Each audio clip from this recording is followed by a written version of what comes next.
आप सभी का हमारे YouTube चैनल पर स्वागत है। दोस्तों, हाल ही में सोशल मीडिया पर अंजलि चौहान के भोजपुरी फिल्म के बारे में काफी ज्यादा सवाल आ रहे हैं और काफी ज्यादा वीडियोज भी बन चुके हैं कि आम्रपाली दुबे मैम भी अंजलि चौहान के भोजपुरी फिल्म पर रिएक्ट कर चुकी है। तो आज के इस वीडियो में बताने वाले हैं क्या सच में आम्रपाली दुबे मैम अंजलि चौहान के भोजपुरी फिल्म पर रिएक्ट कर चुकी है या नहीं। तो सच्चाई जानने के लिए वीडियो के एंड तक बने रहिए और चैनल पर नए हो तो हमारे चैनल को सब्सक्राइब जरूर करें। तो बिना गवाए वक्त हम वीडियो को स्टार्ट करते हैं।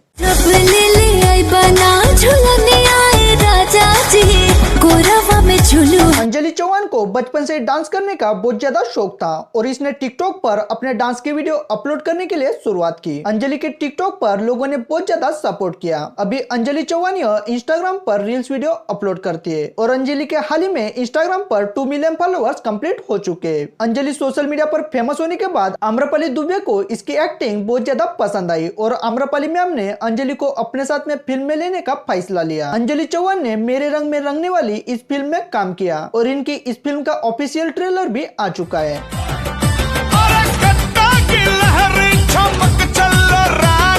अंजलि चौहान का भोजपुरी ट्रेलर आने पर आपके बहुत ज्यादा सवाल आ रहा है कि अंजलि चौहान का भोजपुरी फिल्म कब रिलीज होने वाला है और काफी ज्यादा वीडियोज बन चुके हैं कि अंजलि चौहान के भोजपुरी फिल्म पर आम्रपाली दुबे मैम भी रिएक्ट कर चुकी है। लेकिन हमने जब इस बारे में इंफॉर्मेशन निकाली तब पता चला कि आम्रपाली दुबे ने इस बारे में किसी भी तरह का रिएक्ट नहीं किया। आप लोग किसी भी अफवाह पर ध्यान मत दीजिए। ये इन्फॉर्मेशन अब तक शेयर करनी थी। उम्मीद करते हैं वीडियो आपको पसंद आएगी तो वीडियो को लाइक कीजिए और चैनल पर नए हो तो हमारे चैनल को सब्सक्राइब जरूर करें। धन्यवाद।